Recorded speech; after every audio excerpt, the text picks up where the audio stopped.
Welcome to Donmar TV News Channel. Ay, ito, walang kakwenta-kwenta. Sino ba ito? Gusto ko itong banatan. Ay!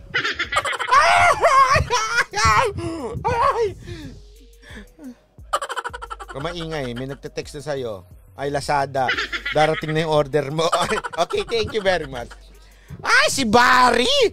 Kagabi, ang sabi ni Presidente, mask daw uli.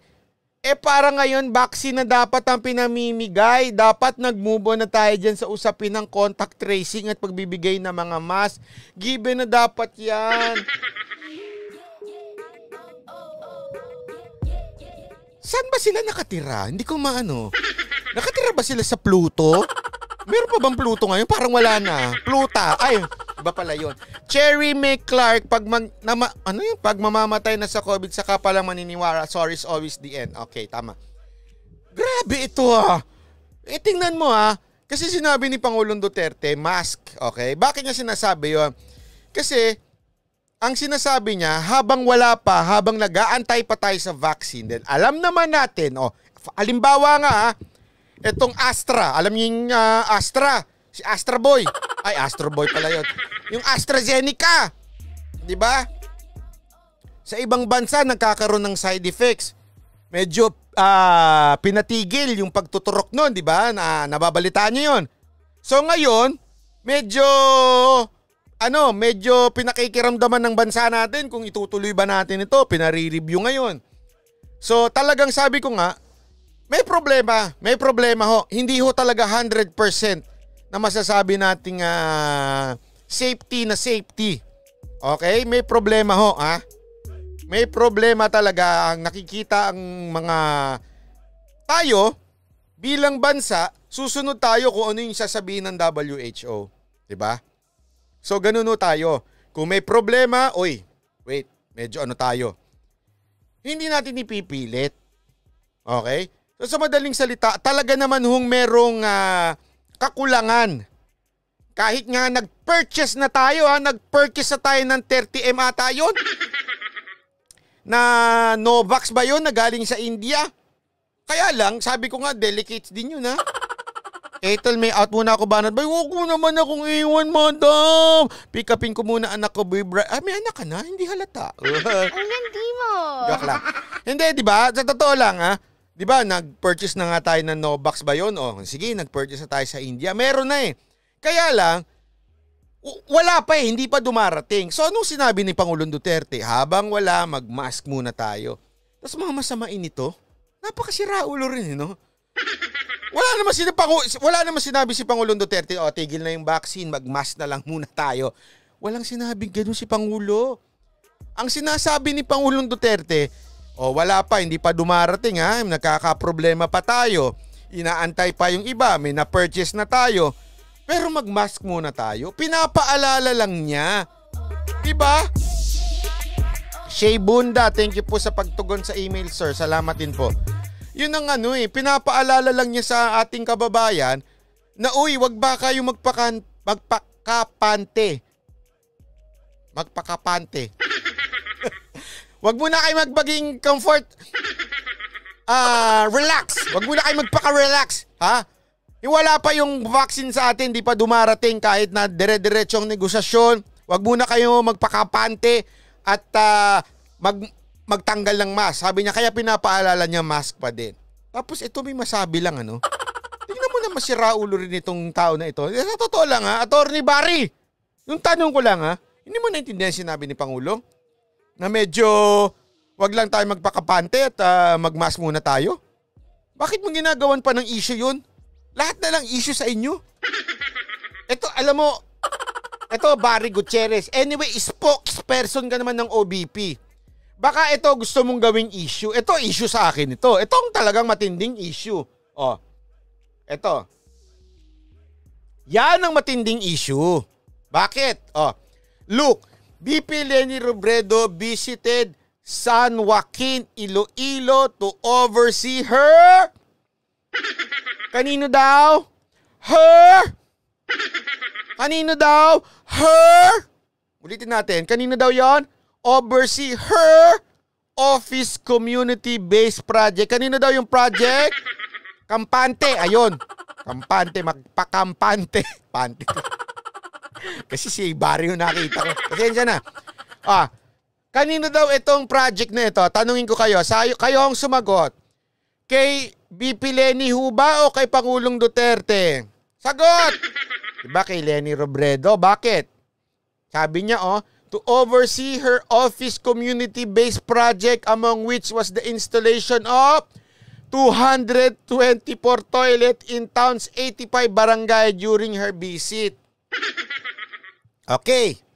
Ito, pinagmalaki ha? Pinagmalaki. Pinagmalaki yung toilet. Ito, itsura ng toilet. Ha? Yan ang itsura ng toilet na pinagmalaki niyan. 224 na ibinigay. Robredo, pinagmalaki mo pa. Ipinamedya mo pa talaga yan? Hoy, Barry, itong asikasuhin mo, itong amo mo. Ang dami mong pinakikialaman sa Pangulong Duterte namin. Itong amo mo, sabit-sabit. Tingnan mo nga. Nagpapa-auto-ops pa yung amo mo. Ganyan lang naman pala. Proud ka pa. Kala mo 2,000 pinagawang toilet. 200 lang pala yung toilet. 224, tas ganyan pa itsura. Kahit ako kaya ko magpagawa ng ganyan na 224 Vice Presidente pa yan. Barry, yan ang intindihin mo, hindi yung Pangulo namin ang iniintindi mo.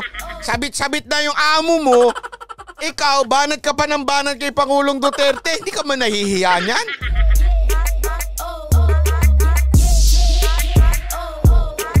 Yan yung sinasabi ko sa inyo eh.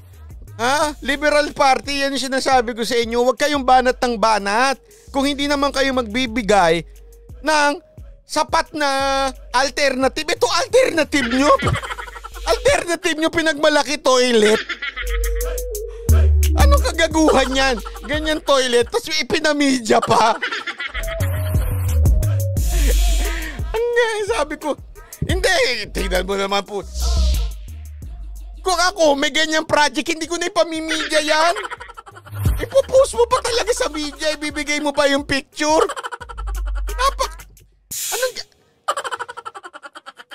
Anong nasa isip nyo dyan sa opisina? Madam Robredo, sibakin mo na yung mga staff mo. Pero ang pinakamatinding sibakin mo dyan yung nagpicture. Dapat di na pinicturean eh. Wag mo sabihin fake news yan. Galing sa inyo yan. Ayan ha. Mismo sa tweet ko yan. Kinuha ko yan sa Twitter. Ayan Yan ang hindi nga niya tingnan mo. Tingnan mo yung mga itsura ng tao. Busit na busit. Bakit? Puno ng media. Yung toilet lang yung pinagawa. Inaman yan, grabe namang malala. Malala to. Malala. Ito ang walang tawag doon. Walang pakiramdam. Ito yun. Isipin mo sa 900 ba yun? 900 million ba yun? Hindi ko sure ha. Hindi ako sure, pero yung 900 million ng budget ng opisina mo, tapos 200. Wag mo sabihin fake news yan. Sa inyo galing yan ha. Anong fake news dyan? Ayan 224 toilets in town's 85 barangay during your visit. Picture. Kita niyo yan. Ano sabihin yan? Photo from Office of the Vice President. Galing sa inyo yung photo ha. Sinend nyo pa. Apakagago rin eh. Tingnan mo kung gaano. Barry Gutierrez, makinig ka ha. Abalang-abala ka sa pagbati ko sa aming Pangulo. Ito, hindi nyo man lang chinecheck bago nyo i-release sa media. Ayan nakita nyo yan? Yan, OBP, sinend. Ibig sabihin, sinend ng opisina ninyo sa Manila Bulletin, yung picture. Hindi nyo muna binet yung... Hindi man lang nyo dinouble check. Hindi nyo man lang dinouble check na. Hiya itong picture na ito, ipapadala natin. Talagang walang flash. Akala ko natuto na kayo kay Pinoy. Eh mas matino pa pala sa inyo si Pinoy eh. Ha? Sinusuka ng taong bayan si Pinoy kasi yung pinagawang toilet, tabi-tabi, walang wall. At least may flush. Eh yung toilet na inano nyo, ano flush niyan? Ha? Mag-iigib pa. Tatayo pa. Tumagat-tagat na yung tae nung tumae dyan. Ang lala mo. Tapos ang lakas mong loob na banatan si Pangulong Duterte. Bihira ka nga naman, oh.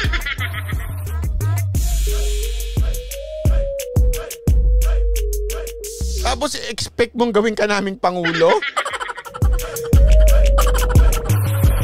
Hindi ka na natuto kay Pinoy? Nilait nga yung CR niyang walang wall eh. Ha? Eto, tingnan mo yung pinagawa mo. Grabe. Pagkatapos na nagbigay ka ng spaghetti sotanghon, toilet na walang flush. At ano pa sila niyan ha? They're proud. They're proud. Kaya dyan mo makikita na talaga may kulang sa opisina nila. May kulang sa opisina nila. Yung, hindi ko nga alam, eto Madam Robredo, naawa ako sa'yo. Sibakin mo yung mga tao mo. Kasi pinahama ka. Isipin mo maglabas ng picture ng ganyan kung hindi naman gunggong yung mga kasamahan mo dyan. Napakagunggong. Bakit ka maglalabas ng picture na ipagmamalaki mo pa? Ipinagmalaki pa. Ewan ko nga, hindi ba man lang dumaan sa'yo yan? Ma'am, pwede na ho ba? Approve nyo po, madam, kung okay na po ibigay ito sa Manila Bulletin. Sabi ko, kung yung concern na tao, nakita yan, abay matatawa. Loko, poro naman ito, pagmamalaki pa ba natin ito? Sige, kahit siguro hindi nag-aral ng PR dito, ipakita nyo itong picture, approve nyo ba ito, ipadala sa media? Bihira lang din eh, no? Kawawa talaga.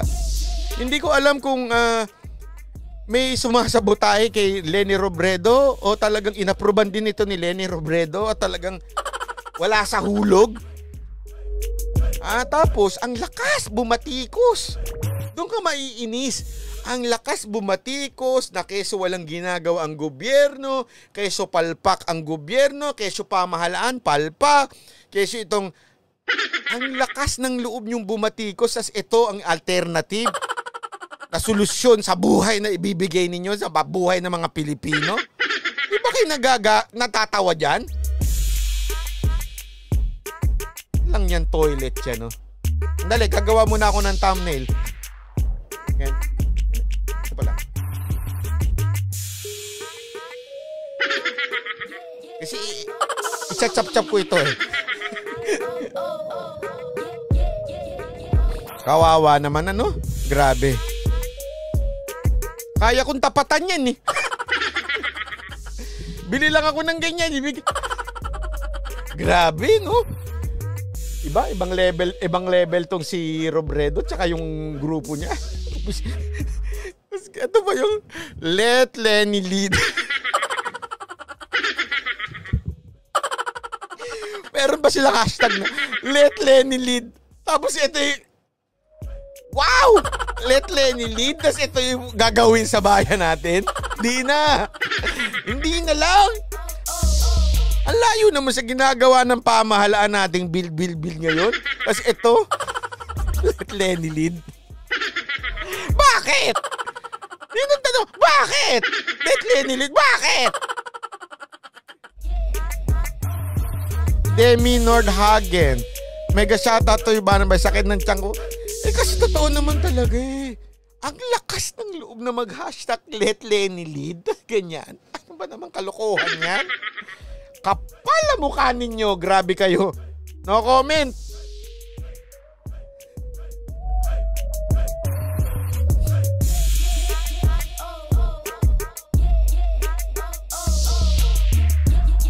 Hindi, alam mo, dapat sibakin yung ano dyan. Sa totoo lang, dapat sibakin.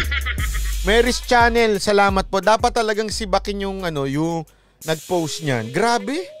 O yung nag-send ng picture na yan. Kawawa eh. Ako hindi na ako naiinis eh. Alam mo yun, parang nawala yung inis ko kay Leni Robredo. Parang feeling ko kinakawawa siya ng mga tao niya. Eto, send natin to para pagtawanan tong amo natin. Hindi ko... Ewan ko, ganito yan, Madam Lenny. If yan, pinadala sa'yo, pinakita sa'yo, tapos inapruban mo, abay may problema ka, madam. Pero kung hindi pinadaan sa'yo yan, ay sibakin mo na yung nag-release niyan.